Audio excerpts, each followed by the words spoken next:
Bismillahirrahmanirrahim. Assalamualaikum warahmatullahi wabarakatuh. Yang saya hormati dosen pengampu mata kuliah Perekonomian Indonesia yaitu Bapak Mulyono SHMM. Perkenalkan, nama saya Nur Saadah dengan NIM 28922700007 dari Prodi Manajemen Fakultas Ekonomi dan Bisnis Universitas Pancasakti Bekasi. Pada video kali ini saya akan mempresentasikan salah satu materi dari mata kuliah Perekonomian Indonesia yaitu tentang utang.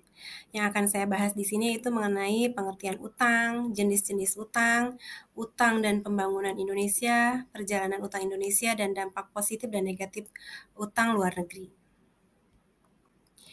Utang adalah kewajiban yang harus dibayar, baik itu dalam bentuk tunai, surat berharga, saham, obligasi, tanda bukti utang, surat pengakuan hutang, dan lain sebagainya, sebagai pemenuhan kebutuhan dan harus dikembalikan dalam jangka waktu tertentu.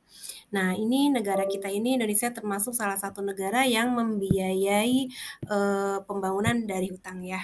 Kenapa? Ketika ketersediaan dana yang dimiliki oleh suatu negara tidak mencukupi dalam biaya pembangunan, maka utang dianggap sebagai sesuatu obat yang mujarab ya.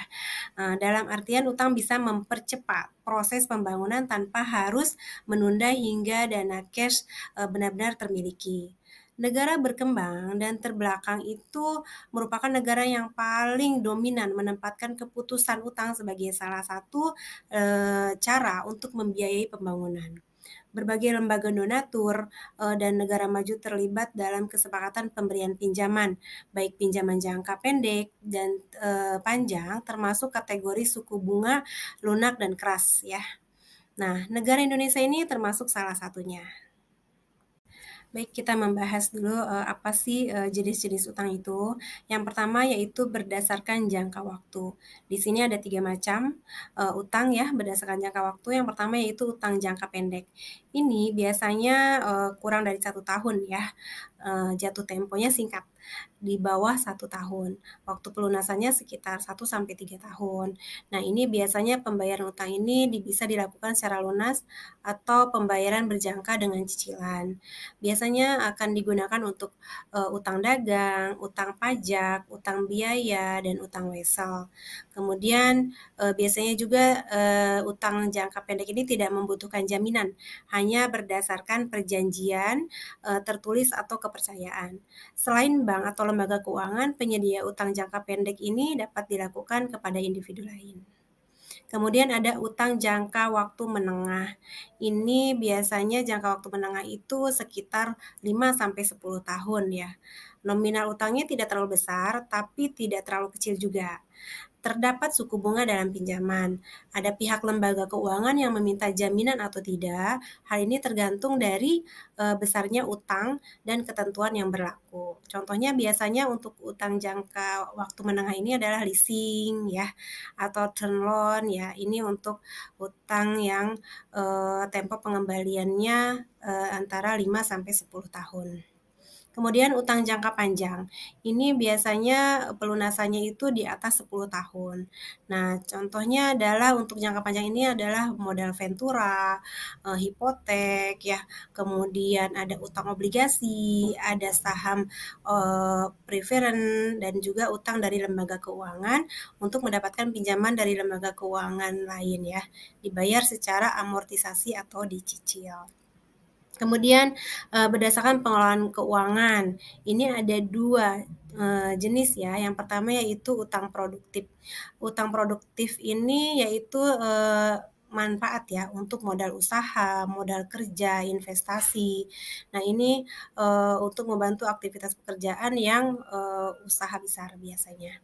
Kemudian untuk utang konsumtif itu biasanya untuk pemenuhan kebutuhan konsumsi ya.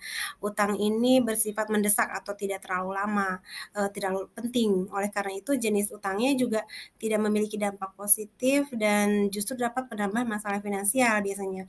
Lebih ke kebutuhan mobil, perabotan rumah, sepeda motor, dan lainnya. Baik, selanjutnya yaitu kita membahas tentang utang dan pembangunan Indonesia.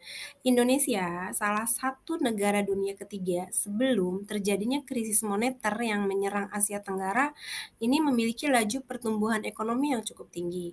Pertumbuhan ekonomi Indonesia sejak tahun 1970-an selalu positif, serta tingkat pendapatan per kapita yang relatif rendah menyebabkan target pertumbuhan ekonomi yang relatif tinggi tersebut tidak cukup dibiayai dengan modal sendiri, tetapi harus ditunjang dengan menggunakan bantuan modal asing.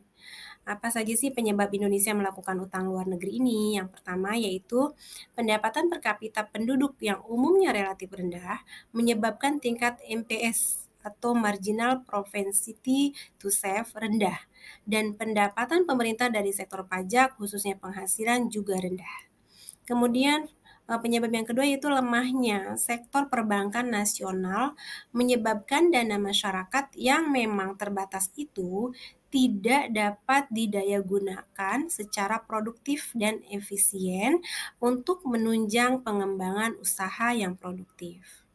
Nah, penyebab yang ketiga yaitu kurang berkembangnya pasar modal menyebabkan tingkat kapitalisasi pasar yang rendah, sehingga banyak perusahaan yang kesulitan mendapatkan tambahan dana murah dalam berekspansi. Kemudian penyebab yang keempat yaitu banyaknya dana-dana pembangunan nasional yang telah dikorupsi oleh pejabat-pejabat setempat untuk keperluan pribadi. Nah, ini penyebab utamanya ya, ada 4. Nah, bagaimana sih perjalanan utang Indonesia itu sendiri ya dari era Presiden Soekarno sampai dengan era Presiden Jokowi saat ini ya. Yang pertama yaitu pada era Presiden Soekarno. Ini ia mewarisi utang. Beliau ini mewarisi utang sebesar 2,3 miliar US dollar atau sekitar 32 triliun rupiah. Angka tersebut di luar dari utang Hindia Belanda yang sebesar 4 miliar US dollar atau sekitar 56 triliun. Kemudian di era Pak Soeharto, ini utang berada di kisaran 551,4 triliun, sementara PDB saat itu di kisaran 955,6 triliun. Nah, selanjutnya yaitu di era Pak B.J. Habibie, yang ketiga yaitu utangnya sekitar 938,8 triliun. Nah, sementara PDB-nya 1.099 triliun rupiah. Selanjutnya setelah Presiden Pak Habibie ada Presiden Gus Dur ya.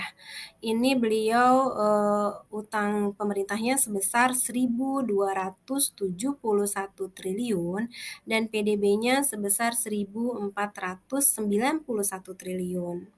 Kemudian yang kelima yaitu di era Presiden Megawati. Ibu Megawati ini utangnya pada era Ibu Megawati sebesar 1.298 triliun rupiah, sementara PDB-nya 2.303 triliun rupiah. Kemudian selanjutnya yaitu di era Presiden Susilo Bambang Yudhoyono, utang Indonesia menjadi 2.608 triliun. Namun, SBY sempat melunasi utang-utangnya pada dana moneter internasional atau International Monetary Fund IMF ya, yang telah menjerat sejak tahun 1997. Nah, yang terakhir yaitu di era Presiden Bapak Joko Widodo ini, yaitu sampai akhir Desember 2020, total utang pemerintah mencapai angka 6.074,56 triliun rupiah. Nah, bagaimana sih dampak positif dan dampak negatif utang luar negeri ini? Yang pertama, dampak positifnya dari utang luar negeri ini membantu pemerintah Indonesia dalam menutup defisit anggaran, pendapatan, dan belanja negara akibat pengeluaran biaya untuk pembangunan yang cukup besar. Sehingga dapat dikatakan bahwa utang luar negeri ini sangat membantu pembangunan negara Indonesia.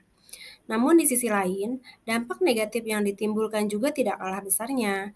Semakin besarnya utang luar negeri, semakin memberatkan APBN negara, karena utang tersebut harus dibayarkan beserta bunganya melalui APBN, yang merupakan tanggung jawab para wajib pajak juga. Dalam jangka panjang, pembayaran utang luar negeri ini dapat mengurangi tingkat kemakmuran dan kesejahteraan rakyat Indonesia masa mendatang. Baiklah, demikian presentasi dari saya. Kurang lebihnya mohon maaf. Terima kasih banyak. Semoga bermanfaat. Assalamualaikum warahmatullahi wabarakatuh.